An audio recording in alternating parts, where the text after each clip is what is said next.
Good morning, good afternoon, good evening. Standard 9th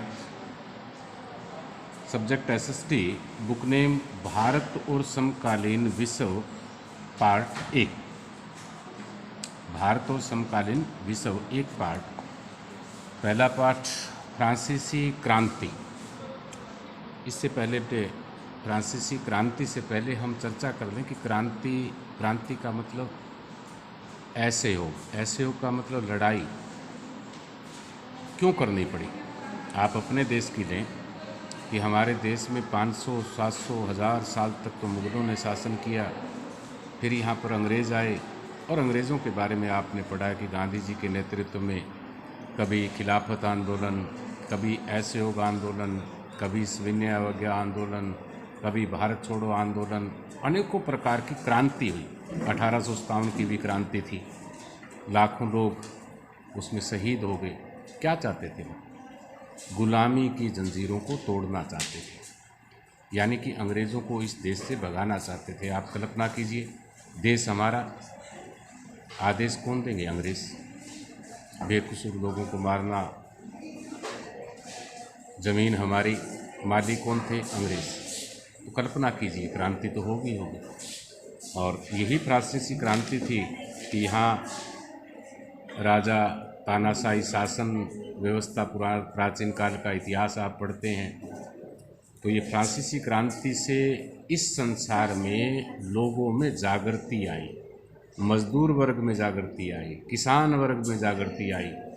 क्योंकि इस जो फ्रांसीसी क्रांति फ्रांस में हुई, 90% लोग भारत की तरह ही खेती बाड़ी करते थे। और आपको बड़ा आश्चर्य होगा कि 1789 यानी कि लगभग 1780 की बात कर लें, 300-350 साल पहले 90% लोग किसान थे, लेकिन केवल 10% ही ज़मीन के मालिक थे।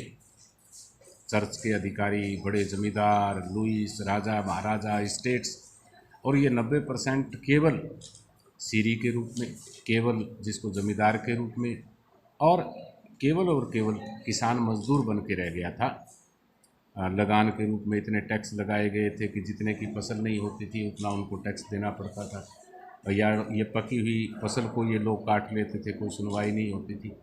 मज़दूरों की जो तनख्वाह थी वो मालिक तय करता था कि उसको 2 रुपये देने हैं या 3 रुपये। वो मालिक तय करता था कि मजदूरी देनी है या नहीं देनी। वो मालिक तय करता था 24 घंटे कैसे काम लेना है। वो मालिक तय करता था खाना देना है या नहीं देना। यानी कि एक गुलामी की जीवन गरीब व्यक्तियों के साथ फ्रांस में था।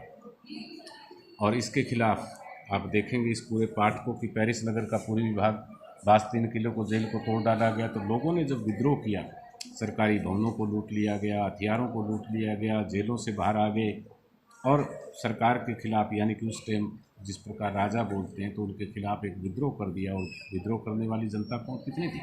90% लोग। किसान भी था, मजदूर भी था, लाचार भी था, असहाय भी था। और ये जो फ्रांसीसी क्रांति हुई, ये क्रांति सफल हुई।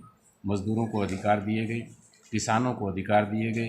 तो आप ये मान सकते हैं कि 1780 और 2020 है, यानी कि 350-400 साल पहले आम जो 90% लोग थे, आप भी राजा महाराजा, बहुत सी भारत की कहानियाँ बनते हैं क्योंकि बहुत सी रियासतें थी 1947 से पहले। ये देश गुलाम क्यों हुआ? क्योंकि उन रियासतों के अलग अलग राजा थे। कोई पुर्तगालियों का समर्थन करता, कोई अंग्रेज़ों का समर्थन करता। रानी लक्ष्मीबाई और जो आपके मंगल पांडे, नाना फडणवीस, वो कामयाब क्यों नहीं हुए? क्योंकि ये देश की आज़ादी के लिए लड़ रहे थे। लेकिन बहुत से राजा था वो अंग्रेज़ों को हथियार और सप्लाई करे थे, अंग्रेज़ों के साथ खड़े थे। उससे हमारी जो क्रांति 1857 की असफल हुई। काश 1857 में यदि ये देश आज़ाद होता तो आज कहाँ पर होता। लेकिन फ्रांसीसी क्रांति ने पूरे संसार में एक ऐसा सूत्रधार दिया कि हर देश का नागरिक, जो मज़दूर था, जो गुलाम था, जो किसान था, वो उन ज़मींदारों के, साहूकारों के, इन दलालों के और सत्ता में बैठे खिलाफ लोगों के विद्रोह करके आहिस्ता आहिस्ता आज पूरे वर्ल्ड में, आज की डेट में करें तो सभी प्रकार के अधिकार इस समाज को जो प्राप्त हुआ, अभी पूरे नहीं हुए, अभी और स्ट्रगल करना बाकी है। ये इसी फ्रांसीसी क्रांति की देन है। ओके, क्वेश्चन आंसर आपको सेंड किए जा रहे हैं, आपने लिख लें। लेसन को 3 बार पढ़ना। Thank you.